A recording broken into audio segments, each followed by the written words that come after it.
Both OSHA and NFPA mandate that electrical equipment must be de-energized before any work that could create a hazard, such as hot work, is performed. However, there are two exceptions that permit hot work. Firstly, when a qualified person is present, and both of the following conditions are met. The equipment is under the supervision of a qualified person who is competent to assess the hazards and take appropriate precautions. The work is essential to prevent immediate danger to life or property. Secondly, when an arc flash hazard analysis has been performed and determined that the potential arc flash boundary is less than the distance at which a qualified person is working. The calculation of the arc flash boundary is a complex process that requires specialized knowledge and equipment. It is typically performed by an electrical engineer or qualified electrician using software that meets the requirements of NFPA 70E standard for electrical safety in the workplace. Currently, the National Electrical Code does not explicitly address the requirements for arc flash and hot work. It is expected that the 2023 NEC will incorporate provisions from NFPA 70E, including the calculation of arc flash boundaries. The requirements for hot work and arc flash protection apply to all electrical installations, including residential, commercial, and industrial settings. Electricians are responsible for adhering to safety protocols related to hot work, including de-energizing equipment whenever feasible. If hot work is necessary, electricians must obtain approval from a qualified person and ensure proper safety measures are in place. Performing work within the calculated arc flash boundary or under the supervision of a qualified person is also crucial. Furthermore, any unsafe conditions or violations of safety regulations must be reported. The importance of understanding and adhering to these safety protocols cannot be overstated. Arc flash incidents can result in severe burns, injuries, and even fatalities. The calculation of arc flash boundaries involves several factors, including the available fault current, the clearing time of overcurrent protected devices, and the working distance. Software programs that comply with NFPA 70E standards are used to perform these calculations. These programs use complex algorithms and formulas to determine the arc flash boundary, which is the distance at which the incident energy is equal to 1.2 calories per centimeter squared. This level of incident energy is considered the threshold for a second-degree burn. The qualified person who supervises hot work must be trained and experienced in electrical safety practices. This person is responsible for assessing the hazards, selecting appropriate personal protective equipment, and ensuring that all safety procedures are followed. Personal protective equipment, or PPE, may include arc-rated clothing, gloves, face shields, and helmets. The specific type of PPE required depends on the calculated incident energy level. It is essential to use the correct PPE and to wear it properly. Electricians and other electrical workers should receive regular training on electrical safety practices, including hot work procedures and arc flash protection. This training should cover the hazards of electricity, the proper use of PPE, and the steps to take in the event of an arc flash incident. The 2023 NEC is expected to include new requirements for arc flash labeling. These labels will provide information about the potential arc flash hazard, including the incident energy level and the required PPE. The labels must be placed on electrical equipment so that workers are aware of the potential hazard before they begin work. In addition to the requirements of OSHA, NFPA, and the NEC, some states and local jurisdictions may have their own electrical safety regulations. It is important to be aware of and comply with all applicable regulations. Electrical safety is a shared responsibility. Employers, employees, and electrical contractors all have a role to play in preventing electrical accidents. By working together, we can create a safer work environment for everyone. Always verify the absence of voltage before commencing any work. Use properly rated testing equipment to confirm that the circuit is energized. Lockout and tagout procedures are critical to prevent accidental re-energization of the circuit while work is in progress. These procedures involve disconnecting the power source and placing a lock and tag on the disconnect switch to indicate that the circuit is being worked on. Ensure that the lockout and tagout procedures are followed correctly. Grounding is another important safety measure. Branding provides a low resistance path for fault current to flow back to the source, which helps to trip the overcurrent protective device and clear the fault.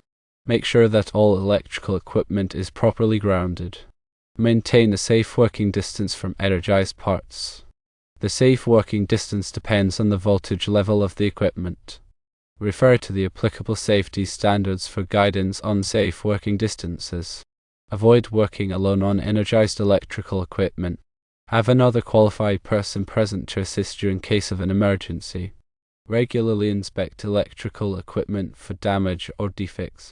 Damaged or defective equipment should be repaired or replaced immediately. Use insulated tools when working on or near energized electrical equipment. Insulated tools are designed to protect you from electrical shock. Be aware of the potential for static electricity. Static electricity can build up on non-conductive materials and discharge to a grounded object, causing a shock. Take precautions to prevent the buildup of static electricity. Follow all safety procedures and regulations. Safety procedures and regulations are designed to protect you from electrical hazards. It is important to understand and follow them. If you are not sure how to perform a task safely, ask for help from a qualified person. Don't take chances with your safety. Electrical safety is everyone's responsibility. By following these safety tips, you can help to prevent electrical accidents and injuries. Consider the specific work environment. Factors such as humidity, temperature, and the presence of conductive materials can affect the risk of electrical shock. Adjust safety precautions accordingly. Understand the limitations of personal protective equipment. PPE can provide protection from electrical shock and arc flash, but it is not foolproof. Always use caution when working on or near energized electrical equipment, even when wearing PPE. Stay alert and focused on the task at hand. Electrical work requires concentration and attention to detail. Avoid distractions and take breaks when needed. Report any electrical hazards or unsafe conditions to your supervisor. Promptly reporting hazards can help to prevent accidents and injuries. Participate in safety training programs. Safety training programs can provide you with the knowledge and skills you need to work safely with electricity. Keep up to date on the latest safety standards and regulations. Electrical safety standards and regulations are constantly evolving. Stay informed about the latest changes and updates. Consult with a qualified electrical engineer or safety professional if you have any questions or concerns about electrical safety. These professionals can provide you with expert advice and guidance. The proper selection and use of personal protective equipment, or PPE, is crucial for minimizing the risk of injury during electrical work. Arc-rated clothing is designed to protect against the thermal effects of an arc flash. The arc rating of the clothing should be appropriate for the calculated incident energy level. Gloves are used to protect the hands from electrical shock and burns. Insulated gloves should be tested regularly to ensure that they are in good working condition. Face shields and helmets are used to protect the face and head from arc flash and other hazards. Eye protection, such as safety glasses or goggles, should be worn at all times when working on or near electrical equipment. Foot protection, such as safety shoes or boots, should be worn to protect the feet from electrical shock and other hazards. The incident energy analysis is used to determine the potential heat energy someone could be exposed to during an arc flash event. Software programs are used to do these calculations with incident energy measured in calories per centimeter squared. The arc flash protection boundary is the distance from the prospective arc flash where the incident energy equals 1.2 calories per centimeter squared, which is the onset of a second-degree burn. Based on the incident energy, the appropriate personal protective equipment, or PPE category, is determined. PPE categories range from 1 to 4, with 4 offering the highest level of protection.